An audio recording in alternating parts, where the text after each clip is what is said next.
At sa araw nga na to guys, may pupuntahan na naman tayong event dahil ngayong araw nga guys ay nag-order nga sila Ate Karen sa atin ng 1 cart na sorbetes. At sa hindi ko nga inaasahan guys, nakasama ko nga rin pala dito yung Team Biyaya sa event. At by the way guys, may bagyo pa rin kaya mag-ingat pa rin po tayong lahat. Kung kinakailangan nga guys ng tulong, please dial 911. Syempre bago nga lahat, ako nga pala muna to, Sir Del, mahirap lang pero may pangarap. At so yun nga guys, ito nga pala yung araw na bago pumasok sa atin yung bagyo. Ito't nga nag-order sila Ate Karen ng 1 cart ng sorbetes. Kaya pagkatapos ko nga guys magtinda ng sorbetes, dumaretso nga pala muna ako dito sa palengke. Para na nga rin guys makabili ako ng mga ingredients at gataan ng nyo. Bukas na kasi guys ng alauna yung event na pupuntahan natin. At ngayong araw nga guys, dahil maganda at mainit pa nga yung panahon, nakapaubos nga ako guys ng sorbetes. At ito nga mga apa ko, halos wala nang natira. After ko nga guys makabili ng mga ingredients, nagpunta naman ako dito kay Lamar. Para kuhanin na nga rin guys yung cart ng sorbetes. Ito kasing gagamitin natin bukas sa event. Maganda gabi po. Simula kasi guys, nung gatid tayo dito ng order, hindi ko pa nga nakukuha yung lagayan dahil sa sobrang busy na nga rin. Dumaan na nga rin pala ako dito guys sa palagi kong binibilan ng mga ulam. Para nga mamaya guys pag-gawi, kakain na nga lang, dire-diretso na nga yung paggawa ko ng sorbetes. Kailangan hanggang dito yan guys. Hanggang dito. Ito yung sorbetes natin guys.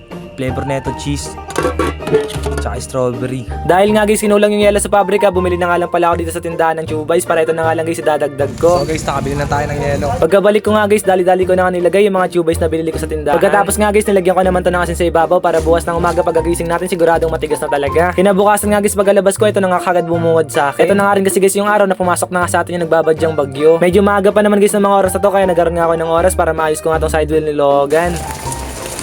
Grabe na kasi guys yung pagkalog ng gulong ni Logan, kaya agad-agad na nga bumili ng mga bearing. So guys, maliligo na lang tayo. Pagkatapos sinaglit ko na nga lang guys yung pagkakabit ko dito. So yun nga guys, no, di-deliver na natin yung order ni Ma'am Karen na 1 cart na sorbetes. Ito na rin niya guys na 100 pieces cone na ordinary.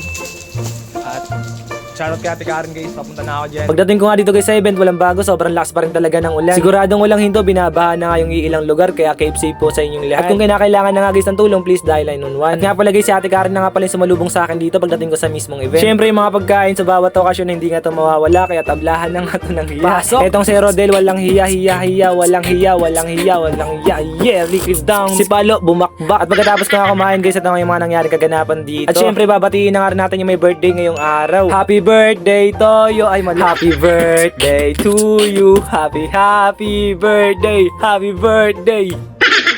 Di guys, ito seryoso na talaga. Happy birthday nga pala muna ulit kay Baby Vin. Maraming salamat ulit sa pag-order mo sa akin ng sorbetes. Din sa mami at daddy mo, shoutout sa kanila. Then kay Ate Karen at Ate Garcia, maraming salamat po ulit. At sa lahat na nandito sa event, shoutout po sa inyong lahat. Maraming salamat po sa memory. After nga pala guys ng iba't ibang kaganapan, nag-umpisa na nga rin pala ako guys magbigay ng sorbetes sa mga bata pagkatapos nila maglaro. Birthday yan, binyagan.